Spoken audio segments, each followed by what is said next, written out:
अस्सलाम वालेकुम junior one. उम्मीद है आप सब खैरियत से होंगे। बेटा आज आपका जो है वो किताब पे काम है और आज आपका ये आखिरी काम है, ठीक है। इसके बाद हम अगस्त के असाइनमेंट का काम जो है वो स्टार्ट करेंगे।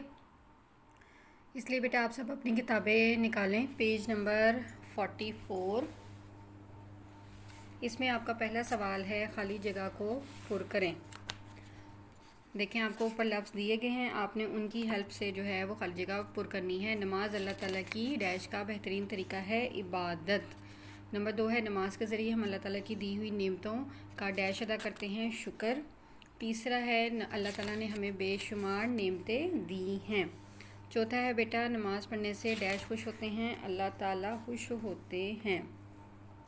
उसके बाद है, नमाज हमें डैश कामों से रोकती है, बुरे कामों से रोकती है।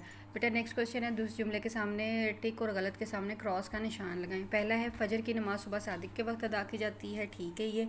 ज़ोहर की नमाज़ सपहर के वक्त अदा की जाती है, गलत। असर की नमाज़ दोपहर के वक्त अदा की जाती है, गलत।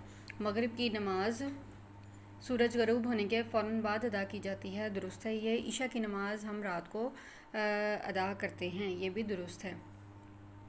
उसके बाद देखिए अगली सरगर्मी है, नमाज़ों के नाम तरतीब से लिखिए और लाइन की मदद से नमाज़ों के नामों को दुरुस्त तस्वीर से मिलाएं। अच्छा, मैंने यहाँ जो है वो तरतीब नहीं लिखी, मैंने जो है जो टाइम है उसके अकॉर्डिंग बेटा आपको जो है ना वो बताया है।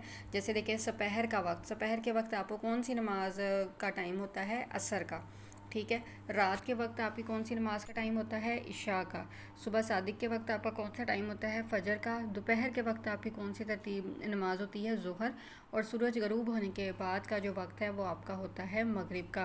बेटा तरतीब से नमाज़ों का तो आपको पता है, फजर, ज़ोहर, असर, मगरिब, इशा। ये मैंने थोड़ा सा इसलिए चेंज किया है ताकि जो आपको तस्वीर दी गई है उसके हिसाब से आप जो है वो रैंडमली यानी मिक्स करके अब नमाज़ों का जो है ना वो आपको पता होना चाहिए, ठीक है। मैंने ये इसलिए ऐसे किया।